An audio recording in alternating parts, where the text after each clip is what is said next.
certainly see when somebody is chasing somebody else down. Yep. It's all very well to say, well, he's 0.2 ahead or he's a second and a half. It doesn't mean anything until you actually see it. And also where the traffic is and what is maybe ahead.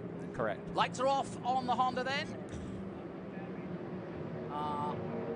Race pace car, safety car, as this full field of cars get ready for Group 8 and Group 12B, their first run. Host of European, but as Kerry rightly points out, the odd Chevrolet Corvette is out there as well. We've got an 89 out there in the hands of John Miller. But they roar past our commentary position as the green flag waves, and it is the BMW getting the advantage for the moment. There's that Mission-sponsored car right in the centre there, and the 110 of Lisa Hansen in the 911. Through goes the 51. Or is that the 81 of Juan Gonzalez? Everybody cleanly through, though, the first corner. This is the corner that worries me. Yeah. Everything bunches up down there, and, you know, Am I right? It's bumpy going in. It's bumpy going in, and the quick way through that, you really need to hit the curbs, and that bounces the car around. And I mean, more than once I've seen daylight underneath the tires of the cars that are in front of me. But they made it. Towards the hairpin for the first time then. Everybody safely through for now.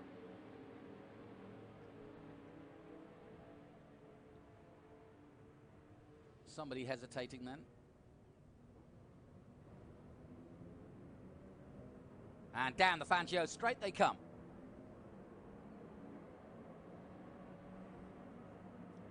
That is a fun straight, and it's a fun turn, but boy, you really... Oh, wait, no, wait, I was the wrong one. There we are. Yeah, this is the next one. now. Yeah, this is the next one. Yeah, that's Lisa Hansen in the Porsche.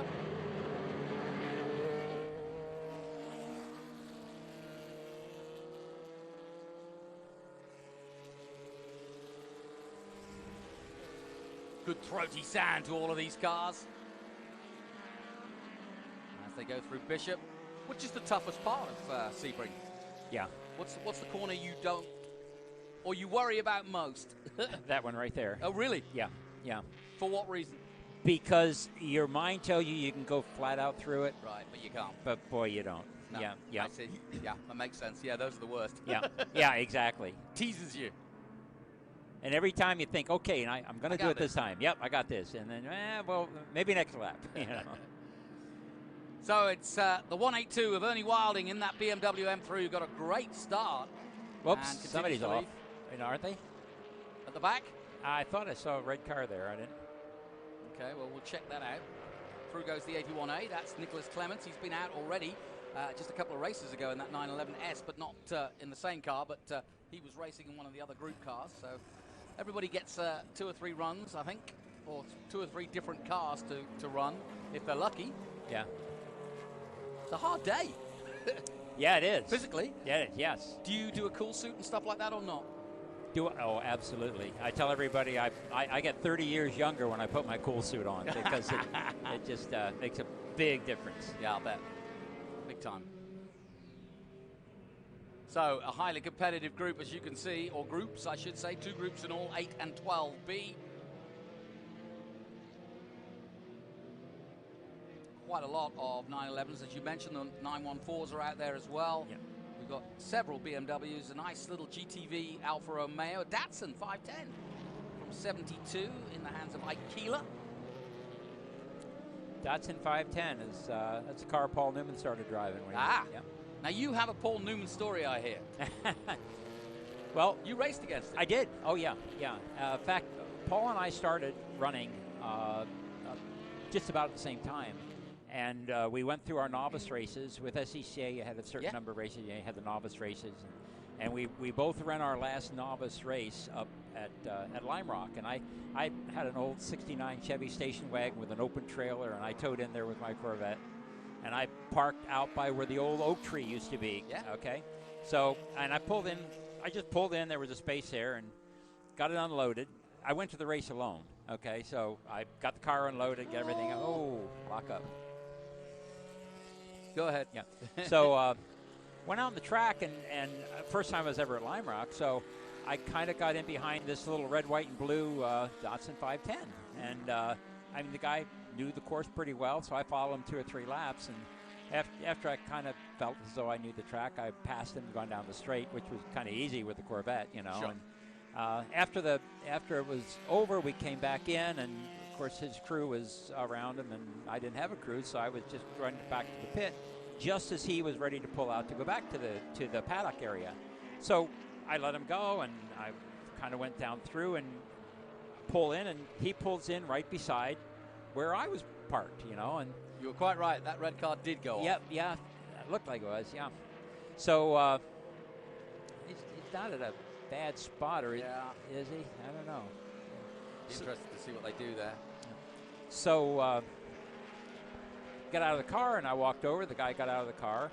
I looked at the car, and I said, hey, thanks for showing me around the track. I said, you got a pretty good line. He said, oh, yeah. He said, it's my home track, and I've been practicing driving here, you know. And so we talked for a little bit, and I walk over and extended my hand and said, so my name's Kerry Hitt. He said, I'm Paul Newman. And it shocked me because I didn't recognize him. Yeah. And that's probably what he wanted. Exactly, because I didn't, and I was embarrassed, you know, and I apologized. You know, I didn't realize. Well, he thought that was great, you know, because we were racer to racer, and that's what he was. When he came in, he was racing, and that's what he wanted to be. Yeah. I think he would have rather been a racer than an actor. You know? To be honest, Brian Redman told me the same about working with Steve McQueen, same thing. Yep. The biggest thrill Steve ever got was being in a crowd of racing drivers where he was treated like a racing driver. Exactly. And not as this superstar. Exactly. And Brian was the first to say, having seen him do the film and work with him with that car, at 917, that he could have been a fantastic racing driver. Oh, absolutely. Absolutely, yeah. And Paul was. I mean, Paul was got an excellent driver. NCAA national titles. Yeah. Oh, yeah. Yeah, I think it was his first national championship was down at Road Atlanta. I remember this. I'll always remember this. It was before he won an Oscar, and he was telling everybody how much he appreciated, and the speech went something to the effect of, you know, people can do something well in a walk of life, and then when they want to go to another walk in life, and you know, they are treated differently because, you know, they aren't treated special, you know. Yes. And he didn't want that. He wanted to be a racer. He wanted to earn his reputation, which he did, and he did it well. But at the end of the speech, he said, you know, this is one of the greatest days of my life, and he held the trophy up, and he said, screw the Oscars, you know. So, you know, it's very true, and that's what I love about the fraternity of motor racing. It's very true. Scott Borchetta, I know, I haven't discussed it with him, but I know, just seeing his demeanor and having interviewed him a couple of times, that he doesn't want to be talked. He doesn't want to talk music when he's here. He wants to talk racing, and he wants to be known as that. And frankly, if nobody knew what his other career was, he'd be quite fine with that. Oh, yeah. Yeah. And he probably has more respect for someone like you and what you do, and wants to learn from someone like you who's been racing longer. And he is just enveloped. And I know we did an interview with Patrick Dempsey when WEC started out, and it was the same for him. You know, he has, you know, had to get out of that shadow of being a famous actor, but he is now respected. When he won class at Le Mans and now obviously runs a team, everything changed. And in the racing world, he's just another racer. and that's what everybody wants, you know.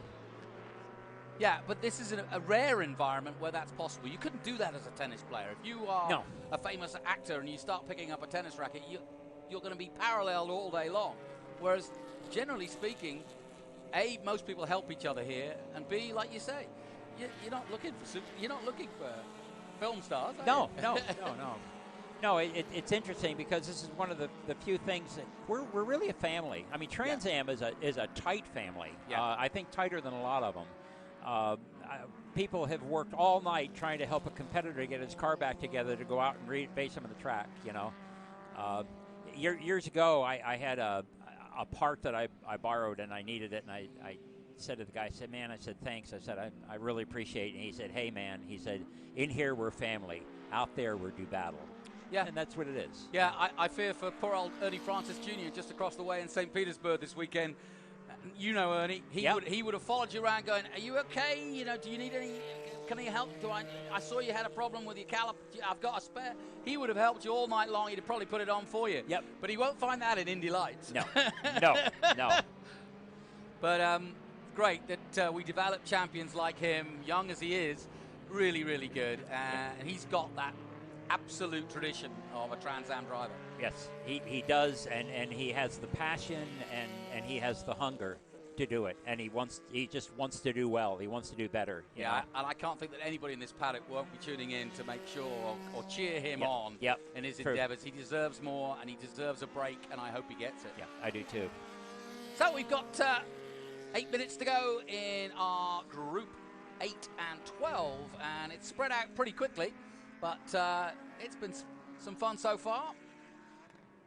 And we've been talking as Ernie Wilding has been ploughing through in his BMW M3. As we take a look at the 88 of Robert Mocas in the Alfa Romeo Spider. Alfa Romeo, they've had an up and down career in racing. Sometimes brilliant, sometimes not. And they continue at the very sharp end, back in Formula One, of course. But they've always produced pretty and fun cars that anybody would want to drive. Yeah. I think that's the biggest thing you could say about an Alfa Romeo. There's never a dull moment in one. Juan Gonzalez currently in second place in that Porsche 914. And then just behind the Ginetta, incidentally, the G4 of Thomas Grudovic in the oldest car, I think it's 66 out there. How long has Ginetta been around? I didn't realize they were that long. That's what I'm thinking. I would have thought that must have been one of our first years of the Ginetta, surely. Yeah. I always think of it as a modern-day company. I mean, we had them winning in GTs here just a couple of years ago. And they're just not, again, it's a bit like the Panos. I mean, unless you're from that country, you know, it's not a name you'd hear a lot. Yeah. We've got a caution. Now, what's happened here? You know, we've had so few cautions this weekend. I'm shocked. You know, his T-shirt there says corner worker. You know, those guys just really never get enough credit for what they do. No. They have. If it weren't for them, there's no way we could be as safe as we are now, and maybe we wouldn't even be able to race. Who knows? But I'm sure you've been in the odd bar or two when you come across the corner workers. Oh, yeah. And my word, their love of the sport. Oh. I mean, they can sit you down over a beer and tell you everybody they've seen race, what race it was, what corner they were on, what happened, whether they spoke to the driver or they didn't. I'm sure you've had a few retirements where you've got a deep conversation. You can't get away. Absolutely, absolutely. You know, and they're all gracious. You know, you get there, get out of the car. Of course, you're hot. They hand you cold water, and you know, they're just very pleasant. Yeah, there's very few sports where people never participate, but admire and love and enjoy watching other people do it. Yeah. Knowing that it is unobtainable for them, myself included. I'd love to have raced, but you know, that's what it is. But we just being around the sport is enough, and that, therefore we get your respect. We don't have to be a world champion racing driver to get your respect. The fact that we show up and are interested in what you're doing, and the fact that we want to be here and we want to see this racing and we enjoy it, it's what we do for pleasure as well. I think that's why the fraternity that is everybody. It's not just the drivers. Exactly. It's everybody involved. Exactly. You know, the thing is, though, right now, the younger generation does not seem to have that passion and interest. And in cars. The entire the corner workers, track marshals, whatever you list them as, we need more. We need people to get involved. You know, yeah, you're right. This sort of, and I don't want to get too political on the new generation, but you're right. I mean, certainly when it comes to driving cars, the youngsters of the day aren't interested in cars. They're not interested in driving them from A to B to go to the party or to see the girlfriend, which amazes me because as you did and I did, when I was 15, 16, I was chomping at the bit, stealing Dad's car to get where I needed to go because that was the only way to get there. And I lived in Texas, and so you had to have a car, but I'm just amazed that this day and age, and I think it will come full circle. I think that will change. It is a sort of period of computers and access and virtual and all the rest of it, but I think that nostalgia and that ability to drive an old, as it will be, combustion car and hear the noise and feel the wind and all the rest of it will come back. And I think it may not be as big as it ever was, but and life has changed. We're in a virtual world a lot of the time, and generations change. But I'm really glad that the Peter Gregg Foundation are doing what they're doing, and encouraging people that there are careers and there is money and there is, an industry waiting for you. Checkered flag is out after that caution, so not a surprise that we end under caution there, and Ernie Wilding will take the victory. But would you see, you agree with me with what the Peter Gregg Foundation's doing? Absolutely. Yeah, I thought we need him. Yeah, they're doing it good. We need them. Absolutely, we need them. And it's no good giving them, let's say, a racing Tesla and saying, well, yeah, we've got to get the springs and we've got to get this right and we've got to go. If they've never seen a basic racing car, it's no good getting an electric car and presuming that you can just make that go fast. There's a lot that comes with learning the mechanics of mechanical engineering, and it doesn't matter whether it's an electric engine or a combustion engine. You've got to know the physics. Yeah, you've got to know the physics. The whole idea is to put the tire contact patch on the road surface and keep it there, and get the best grip you can get out of it. It doesn't matter what's powering the car. Powering it. Yeah, No. yeah. Well, Kerry Hitt, thank you so much. Again, we'll take a short break here from Sebring. More action to come from our SVRA coverage. The first round of the 2022 season.